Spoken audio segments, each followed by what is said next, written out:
आता सुरू आहे माझे संध्याकाळचा स्वयंपाक. तर मला बनवायचं होतं बैंगन मसाला बनवायचा होता. बघते तर काय शेंगदाण्याचा कूट संपला होता, म्हणून सगळ्यात पहिले शेंगदाणे आहेत तर भाजून घेतलं. नंतर सगळी मसाल्याची तयारी करून घेतली. कांदा टोमॅटो खोबरं कट करून घेतलं आणि एवढं सगळं कट करताना लक्षात आलं की अरेच्या खोबरं तर संपले. त्यामुळे इथंच मी सगळं काम जिथल्या तिथं थांबवलं, खोबरं जाऊन घेऊन आले. नंतर खोबरं कट केलं. जे काही शिल्लक खोबरं होतं तर ते भरणीत भरून साईडला ठेवलं. जास्त खोबरं आणलं की भुरा लागतो, त्यामुळे थोडंसंच खोबरं आणत असतो आम्ही. आणि नंतर मग आता हे खोबरं वगैरे सगळं भाजून मसाल्याची सगळी तयारी केली.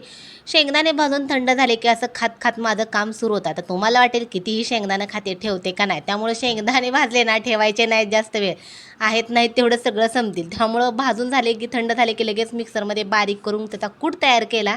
कूट भरणीमध्ये भरून घेतला. इथं संचितचा टिफिन आहे, तर घासून ठेवला की मग संध्याकाळचा असा पुसायचा आणि सगळं मग सगळं म्हणजे झाकण वगैरे लावून पॅक करून ठेवत असते. नंतर भाकरी केल्या भाजी केल्या तर असं असतं संध्याकाळचं रुटीन. चला व्हिडिओ कसा वाटला नक्की सांगा.